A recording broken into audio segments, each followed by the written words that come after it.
from Glór-na-Mona, we're from Glór-na-Glana and all the Irish language youth clubs around Belfast. We're out to support all of the public sector workers who are on striking today. And we're here to give our support to everybody.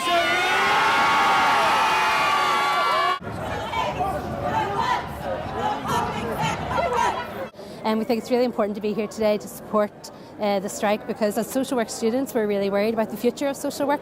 So we're out here supporting the strike, trying to highlight the devastating impact it's going to have on public services and the most vulnerable people in our society. We're ourselves facing a 5.5% cut to our budget, and that's going to have catastrophic impact on service delivery and on jobs. We're here to show solidarity.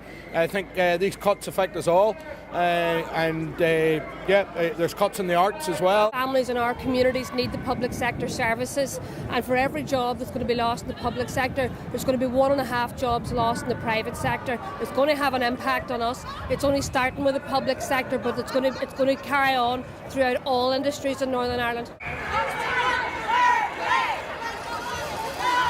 We work for the Primary Languages programme all over Northern Ireland. We teach 40,000 children every week, Spanish, Irish and Polish, and our jobs have just been cut. We've been given 3 weeks notice, no redundancy pay or anything. I work in Glenveigh Special Needs School. We're fighting here for our jobs, our rights for our children, and to save our schools' education services.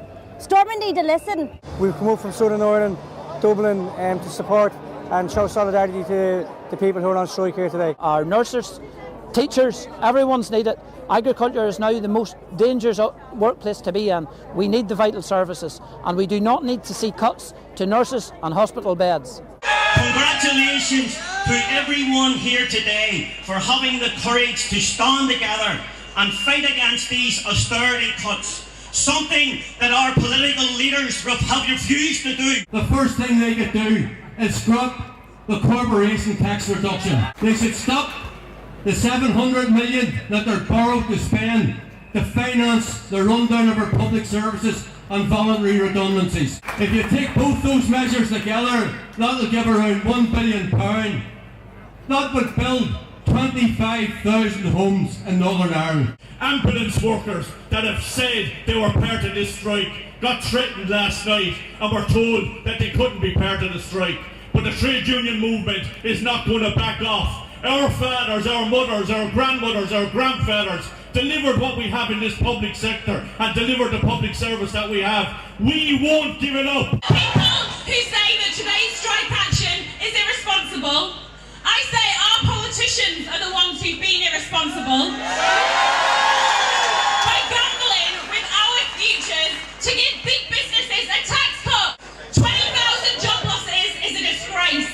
It's the dismantling of our public sector, and our MLAs are not just letting it happen, they're making it happen. Shame on them! Shame on them! Our enemies recognise that we still have a welfare state. We still own the buses. We still own the trains. We still have a national health service. We still provide social care, education, public services. Yes, to our enemies we are a threat. But why have we still got those important things that enrich our life and could make this a better world?